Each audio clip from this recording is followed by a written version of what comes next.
Dans notre quête incessante de validation et de comparaison, combien de fois nous sommes-nous sentis diminués, pensant que nous n'étions pas à la hauteur parce que nous ne partagions pas les mêmes qualités ou les mêmes succès que ceux autour de nous? Cette interrogation, profondément ancrée dans notre expérience humaine, sert de prélude à une histoire qui transcende le temps et l'espace, nous emmenant au cœur d'un voyage vers la compréhension de notre propre valeur intrinsèque. Il était une fois, dans une époque lointaine, un homme d'une richesse et d'une influence remarquables. Sa vie était comblée de toutes les possessions matérielles imaginables, avec des demeures somptueuses éparpillées aux lisières d'un désert infini. Pourtant, au milieu de cette abondance, un sentiment de vide persistait, une soif inextinguible de quelque chose de profondément différent, quelque chose qui n'avait pas encore été exploré ou même imaginé.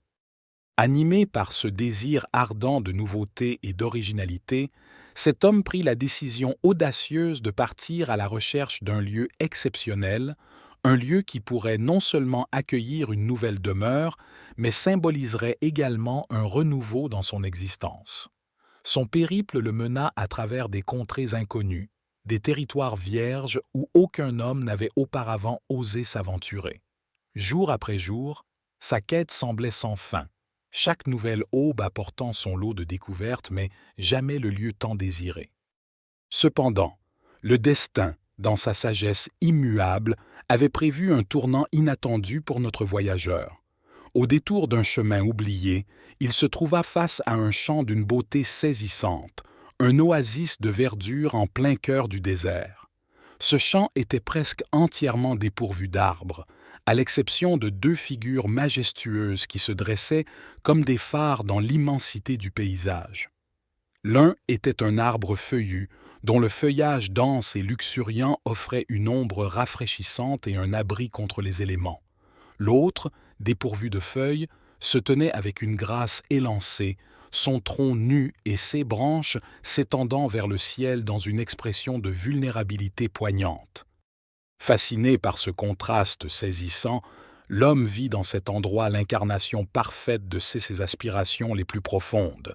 Il décida sur le champ que c'était là qu'il érigerait sa nouvelle demeure, un lieu où il pourrait enfin réaliser son rêve de renouveau.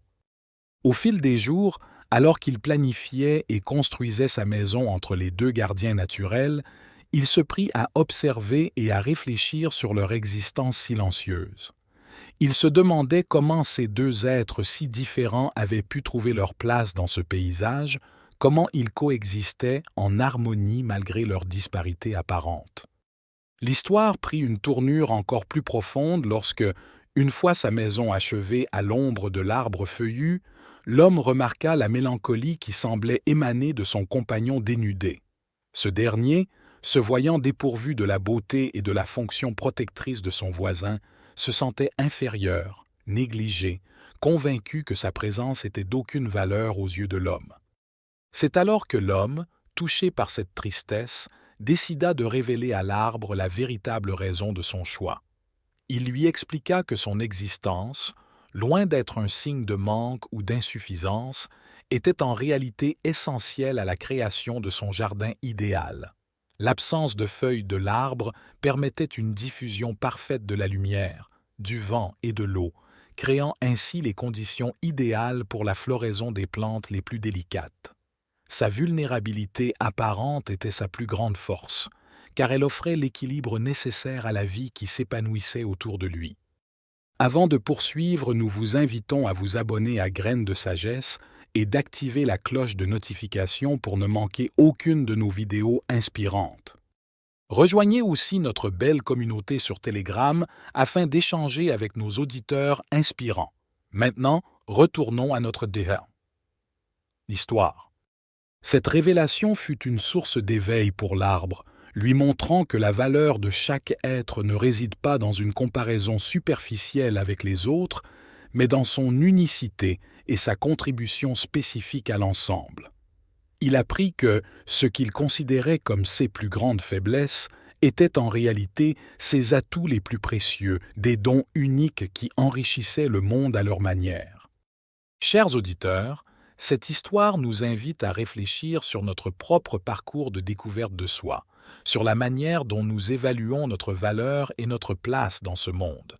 Elle nous rappelle que chacun de nous possède une lumière intérieure unique, que nos différences ne sont pas des lacunes mais des forces qui, lorsqu'elles sont reconnues et célébrées, contribuent à l'harmonie et à la beauté de l'existence.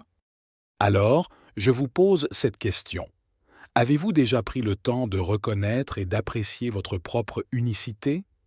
Avez-vous déjà découvert comment ce que vous considériez comme des faiblesses pouvait en réalité être vos plus grandes forces? Partagez avec nous vos réflexions et vos histoires de transformation personnelle. Ensemble, explorons les chemins qui mènent à l'acceptation de soi et à la célébration de notre diversité. Restons connectés dans cette quête commune de sens, d'acceptation et d'épanouissement dans l'unicité de notre être.